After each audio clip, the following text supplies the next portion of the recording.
বিদায়ের সুর বাজছে শারদীয় দুর্গাপূজায়। ভক্তদের কাঁদিয়ে বৃহস্পতিবার বিসর্জনের মাধ্যমে শেষ হবে উৎসবের আনুষ্ঠানিকতা। এবার রাজধানীতে ২৫৪টি পূজা মণ্ডপের প্রতিমা বিসর্জন হবে বুড়িগঙ্গা, তুরাগ ও বালু নদীর 10টি ঘাটে। সবচেয়ে বেশি হবে বিনা স্মৃতি স্নান, ওয়াইজ ও নবাববাড়ি ঘাটে। এছাড়াও লালকুঠি, মিলব্যারাক, পোস্তগোলার শ্মশানঘাট, বসিলা ব্রিজ, আমিনবাজার, তুরাগের ধোর ও বালু নদীর কায়েতপাড়ায় হবে বিসর্জন।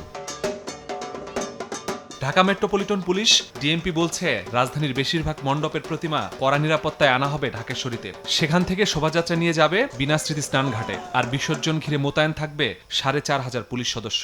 ঘাটগুলোকে আনা হয়েছে সিসিটিভি ক্যামেরার আওতায়। স্ট্যান্ড বাই থাকবে বিশেষায়িত ইউনিট, সোয়াট, বোম ডিসপোজাল ও কেনাইন। বিসর্জন শোভাযাত্রা নির্বিঘ্ন করতে অতিরিক্ত আরও প্রায় ২,৪০০ ফোর্স মোতায়েন থাকবে। এ উপলক্ষে পলাশীর মোড়, রায় সাহেব বাজার ও ওয়াইজ ঘাটে ৩টি অস্থায়ী ওয়াচ টাওয়ার স্থাপন করা হবে। পুলিশের পাশাপাশি বিসর্জনের নিরাপত্তার দায়িত্বে থাকবে র্যাবও। ৯৪টি টহলের পাশাপাশি সাদা পোশাকেও নিয়োজিত থাকবে তারা। সদর দপ্তর সহ প্রতিটি ব্যাটালিয়নে কন্ট্রোল রুম থেকে মনিটরিং করা হবে নিরাপত্তা ব্যবস্থা। গুজবকারীর বিরুদ্ধে আমরা ব্যবস্থা নিব।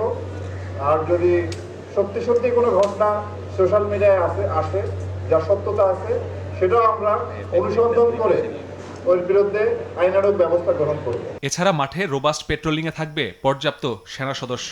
ঘাটে ঘাটে সার্বক্ষণিক নিরাপত্তা দেবে বিজিবি। ভবিষ্যতেও আশা করি আমরা সাম্য এবং সৌহার্দ্যের মধ্য দিয়ে যে যার মতো যার ধর্মীয় উৎসব সুন্দরভাবে পালন করতে পারবো। প্রতিমা বিসর্জনের সময় নৌকাডুবি রোধে তৎপর থাকবে নৌ পুলিশ, কোস্টগার্ড ও ফায়ার সার্ভিস। বুড়িগঙ্গায় নৌ পুলিশের 6টি ট্রলার বোট, 2টি ওয়াটার বাইক, 2টি স্পিড বোট টহলে থাকবে। কোস্টগার্ডের পক্ষ থেকে করা হবে মাইকিং, রাখা হবে টহল, ডুবুরি ও মেডিকেল টিম।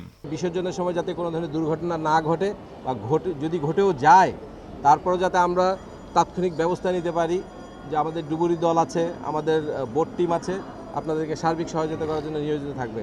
রাজধানীর বাইরেও বিসর্জন ঘিরে তৎপর আইন শৃঙ্খলা বাহিনী। সেনা, পুলিশ, বিজিবি, কোস্টগার্ড ও আনসারের ৩.৫ লাখ সদস্য দায়িত্ব পালন করছেন। মাসুদুর রহমান, সময় সংবাদ, ঢাকা।